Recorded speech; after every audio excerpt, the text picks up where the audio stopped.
Alors bonjour et bienvenue à cette petite capsule vidéo d'Esmos pour vous montrer quelques exemples comment aller récupérer des traces écrites des élèves, c'est-à-dire de comment aller récupérer certaines démarches en mathématiques que les élèves pourraient nous faire.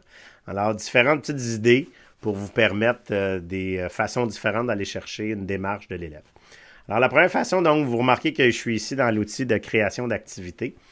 Alors, première façon, ben évidemment, on va s'adresser peut-être plus à des élèves qui ont des iPads ou des écrans tactiles et tout ça, avec l'outil Esquisse. Donc, l'outil Esquisse que vous retrouvez juste ici à gauche, qui est pas très loin, donc l'outil Esquisse qui est juste ici. Alors, va vous permettre d'aller tracer. Là, j'ai mis un graphique, mais l'arrière-plan pourrait être un arrière-plan vide, un graphique, une image, là, peu importe. Donc, voilà. Alors, on nous demande ici d'écrire ça sous forme d'écrire cette expression-là sous forme canonique, cette fonction-là sous forme canonique. Et on a rajouté une zone de saisie aussi pour que l'élève pourrait écrire sa réponse sous forme mathématique aussi, la réponse finale. Donc, au niveau de l'aperçu, ça ressemble à quoi? Bien, vous avez la note qui donne la question ici. Vous avez la zone de saisie avec le clavier qui est au bout. Mais principalement, l'outil esquisse, ça va être de permettre à l'élève d'aller faire ses calculs dans la zone ici avec l'outil crayon. Tout simplement, va pouvoir aller annoter ici. Donc, ça, c'est la première façon qu'on peut aller chercher une démarche des élèves. Évidemment, peut-être pas l'idéal avec des élèves qui ont des ordinateurs seulement avec des souris. Alors, l'autre façon, ben, ça serait peut-être d'aller demander à l'élève de prendre une photo de sa démarche, d'un problème, des choses comme ça. Alors, la façon contournée, là, je vais aller supprimer le composant ici. Mais dans l'outil de création, maintenant, vous avez deux types de graphiques. Donc, vous avez l'outil graphique qui va seulement vous rajouter un plan cartésien. OK? Et vous avez l'outil calculatrice graphique, donc calcul graphique ici, qui est la calculatrice à affichage graphique au complet avec la partie à gauche pour écrire des expressions. Et là, ben, ce qu'on peut aller faire ici, je vais aller enlever la grille, je vais aller enlever les axes, et tiens, je vais aller mettre aussi tout de suite en degrés, vous allez comprendre tantôt pourquoi je fais ce changement-là. Fait qu'au niveau de l'aperçu du côté de l'élève, ça va ressembler à quoi?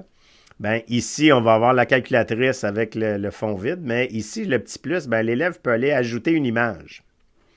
Et là, ben, j'ai déjà fait un petit exemple d'une démarche ici. Et là, vous remarquez que par défaut, mon image n'est pas du bon sens. J'ai fait exprès. Alors ici, mais avec notre image, vous savez qu'il y a angle. Donc, les élèves pourraient juste aller changer ici pour 90 degrés. Et notre image, si elle est déjà dans le bon sens, tant mieux.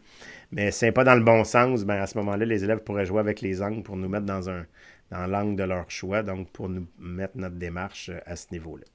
Alors ça, c'est une façon. C'est une deuxième façon.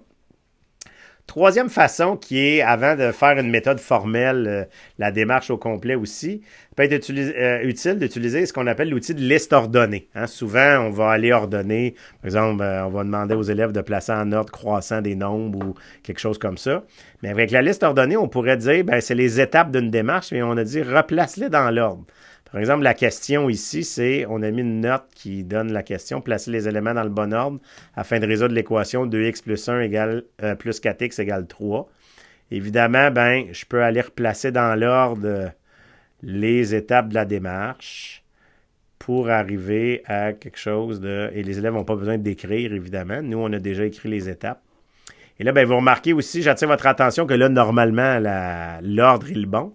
Et vous avez toujours l'aperçu du tableau de bord qui est là, qui peut vous aider, qui va vous donner l'indication de votre tableau de bord, de dire qu'un élève qui met la liste dans cet ordre-là, Desmos, si on lui a dit que c'était le bon ordre, ben, il va pouvoir mettre un crochet comme quoi l'élève a bon, que c'est identifié que c'est la bonne réponse. Quatrième exemple, ben, on pourrait utiliser l'outil tableau. Alors, l'outil tableau ici, c'est qu'on va aller utiliser bon, une note et un tableau, tout simplement. On met la question dans la note ici. Et ici, on peut aller supprimer des choses et on va. Faut permettre aux élèves de pouvoir ajouter des colonnes. On a des lignes et des colonnes, là. C'est les deux en même temps. Alors, avec l'aperçu ici, ben, quand on demande à l'élève de factoriser, ben là, à ce moment-là, dans la première ligne, et il y a toujours accès au clavier. Fait que l'élève pourrait utiliser le clavier mathématique. C'est là l'intérêt. Alors, première étape, ben, je pourrais l'écrire, mettons, x4 parenthèse x à la 2 plus 3x plus 5 quarts, tiens. Alors, ça serait ma première étape. Et là, l'élève pourrait y aller étape par étape comme ça.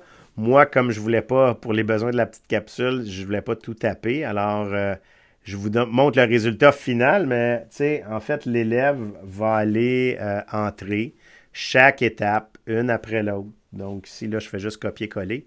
Mais évidemment, l'élève pourrait très bien dire, OK, j'ai commencé avec ça, sans être obligé de retaper, pourrait dire, OK, je vais copier cette ligne-là et je vais la recoller et après, je fais les changements ici, ce que j'ai besoin de faire aussi. Donc, il n'est pas obligé de tout retaper, de recommencer à chaque fois. Donc, il peut utiliser l'outil copier-coller dans une genre de démarche comme ça. Et à la fin, ben, pour vous donner une idée, là, ça peut ressembler à quoi la démarche complète? Ben, elle va ressembler à quelque chose comme ça. Donc, l'avantage du tableau, c'est qu'on a accès aux outils mathématiques.